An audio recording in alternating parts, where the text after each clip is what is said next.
Before we start, I'd like to recommend you the channel of Zephyr Wings. Just like me, they are doing Rusty Lake theories, and doing it quite seriously. I would like us to support them, the link is in the description. This video contains spoilers for Underground Blossom. Before watching, consider checking out the game, or at least watch my playthrough. Welcome everyone alive to my nest. Here's Now Here, you are watching Deep Dive into Rusty Lake, and today we will start delving into Underground Blossom.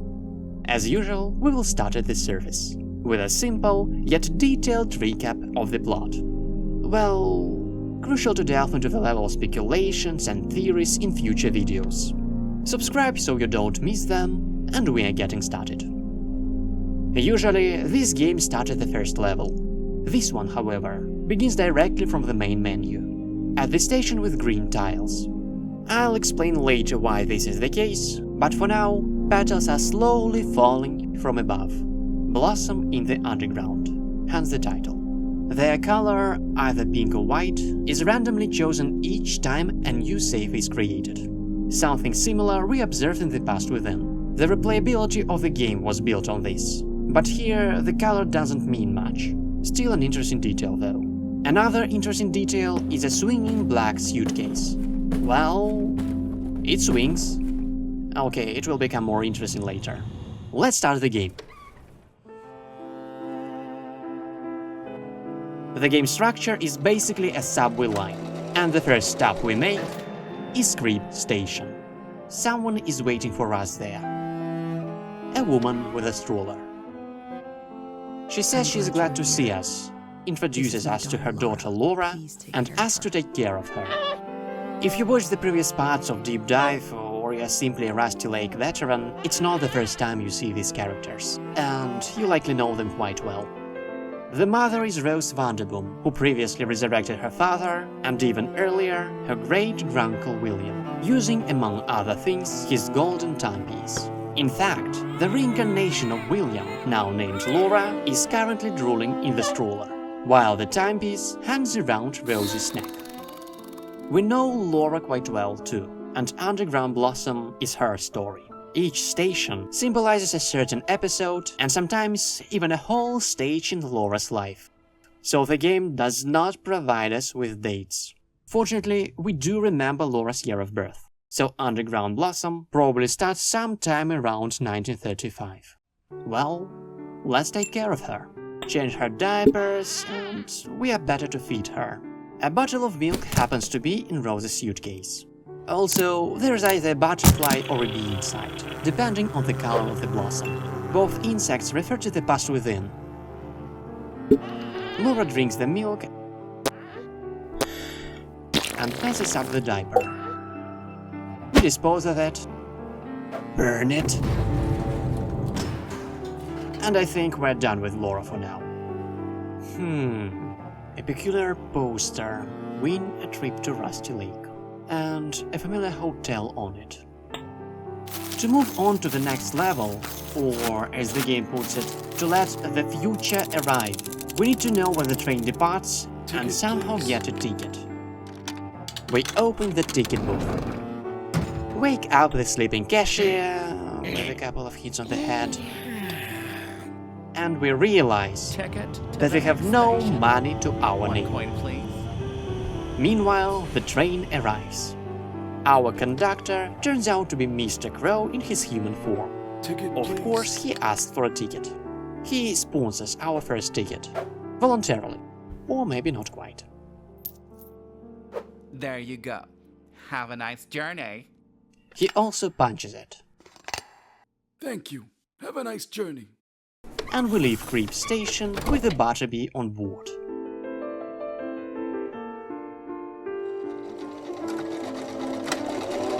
The second station is called Child Lane.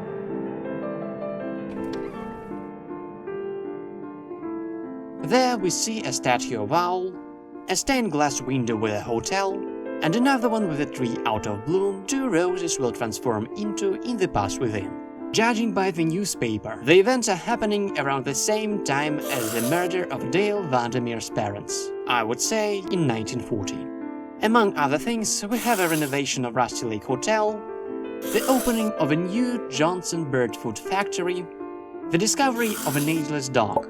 The secret is, it drank the elixir of life and death. An abandoned black suitcase haven't been found. We've seen it already. And finally, the disappearance of Van Gogh's painting, Bedroom in Arles. Laura has grown up a bit, and Rose changed her style. She greets the main character and asks him to protect Laura in the future, because Rose may have to leave her, although she wouldn't want to. I want candy. So we spend time with Laura. Give her chewing gum,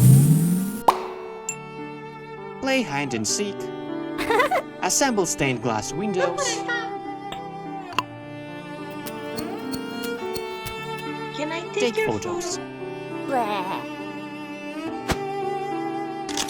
In the meantime, we talk on the phone with a strange voice with unnatural intonations.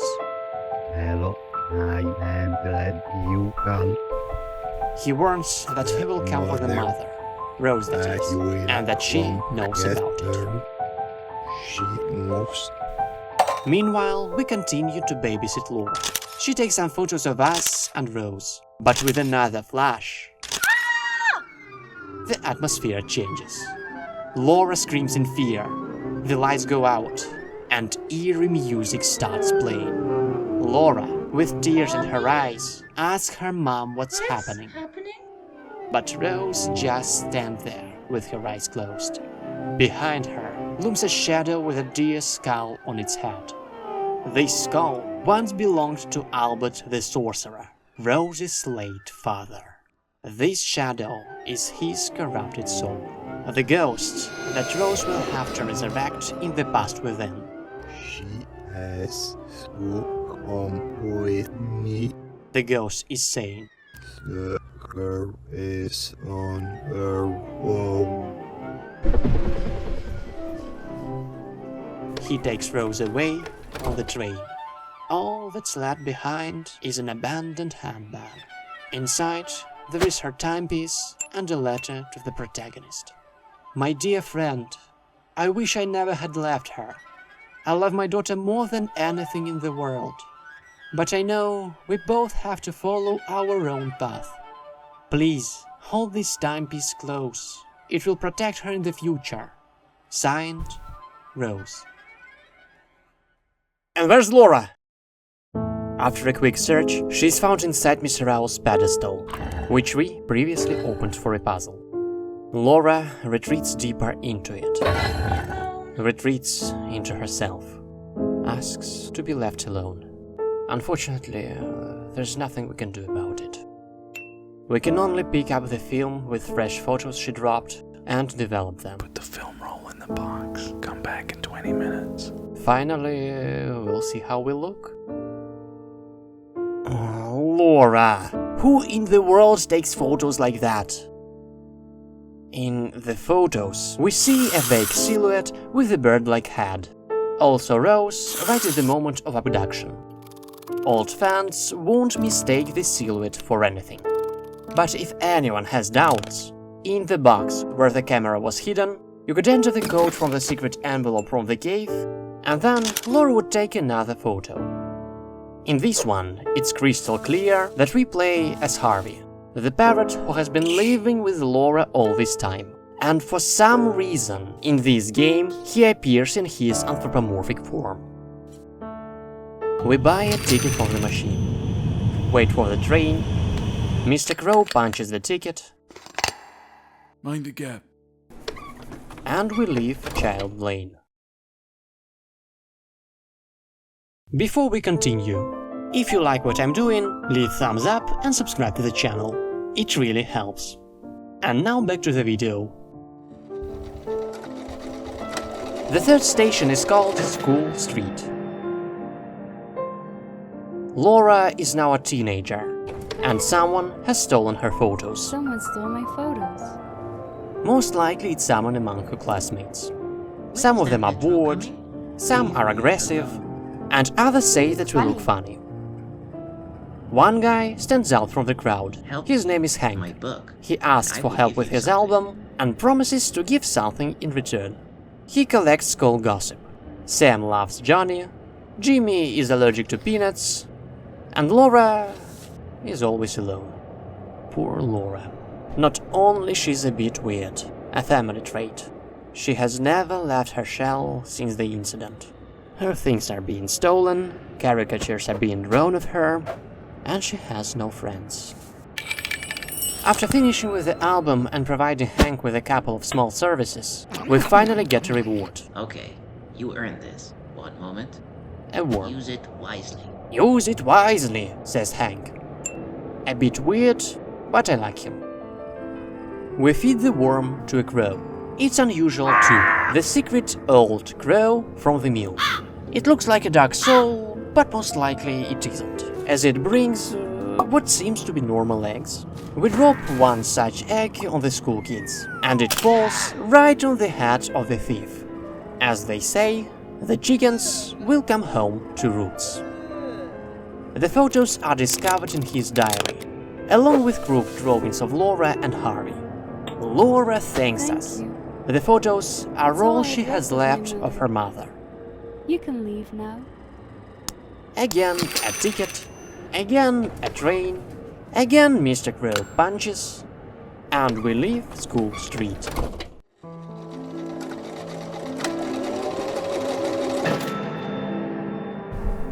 The next station is Bird Bridge. There is a food kiosk on the platform. Good morning! We have fresh sandwiches and the most delicious coffee. Make your choice. A poster of the Lady of the Lake from the White Door game, above the opera from the theater game. A trumpeter who is amazingly recorded by a real musician and who constantly blows out something bizarre. A fish, a butterfly, or even a bee. Typical Rusty Lake. And most importantly, Laura, now a young woman, sits on a bench and draws rose in an old album that once belonged to her. Laura also gives those same photos between its pages. She says she loves to draw her memories, both good and bad. Perhaps this is art therapy with Dr. Clark from the White Door, her treating doctor who specializes in this. Soon a train arrives at the station with employees of the Johnson Bird Food Factory, and among them a new person in Laura's life. Welcome, Bob. That woman. He says he has already seen that woman, probably referring to their encounter in the park shown in the White Door. There she was drawing while sitting on a bench. Could you buy her a coffee? Bob gives her some money and sandwich for asks me, to buy please. her coffee and a sandwich for him. There you go. Thank you. Laura is a little surprised, but she accepts the treat. Despite this, they continue to stand at different ends of the station.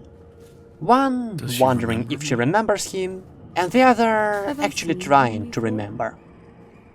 Once again, I want to highlight the talent of the voice actor Bob Rafferty. As usual, he returns to old roles. As usual, give voices to some new characters, and they continue to sound less and less like the old ones. But this time, Rafferty also surprised a bit, and even made me laugh. He voiced the British gibberish spoken by all these faceless gentlemen. They send us around the entire station from colleague to colleague, and then the whole gang takes a ride further. Okay, not whole. Bob stayed. And speaking about new characters, the mustached man and the coach also stayed, huddled in the shadows near the kiosk. You have a He asks for a cigarette, Thank you, and perhaps a light. then for a light, Thanks. One and last. finally asks if we have time before disappearing in Rose's timepiece and other items of ours.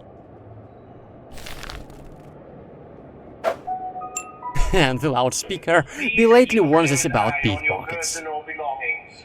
There are pickpockets active.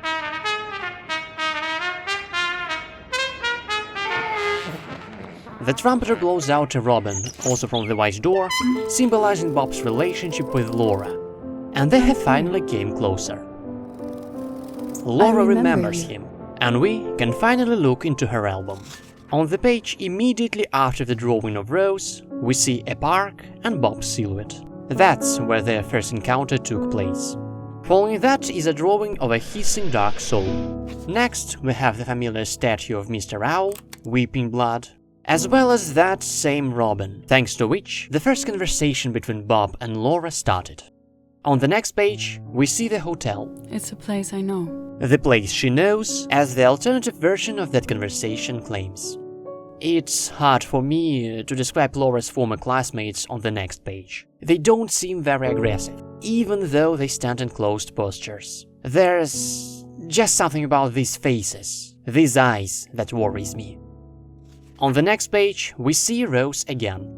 Again in her tree form at the lake bottom, again from the past within. But Laura has no way to know this. For her, it's just a tree. Next to it is an eye with a bloody tear drawing. This picture isn't familiar to us, but the closest thing we saw in the series is a large bleeding eye on the ceiling that Laura observed in Seasons. And the last drawing in the album, Harvey in a cage, as he was in all those seasons. As he should have been all this time. The trumpeter blows another surprise. A hand, one of the series' trademarks, holding a ticket to the next station. We wait for the train, Crow punches the ticket, and we leave Laura and Bob alone.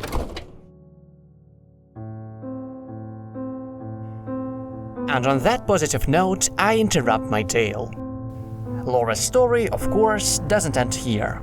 And in the next video, we'll find out if her ending was happy or tragic. Furthermore, we'll see where Harvey traveled next, what Mr. Owl asked him for, and what Rose was doing all this time. Not in the next video, but in the foreseeable future, I'll move from Underground Blossom summaries to theories. And if you have any thoughts on today's chapters that weren't expressed in the video, feel free to comment, even if you're unsure. Who knows, it might be something brilliant. You can also find me on the Rusty Lake subreddit and the official Rusty Lake Discord. Here was Nowhere, and remember, question everything in Rusty Lake.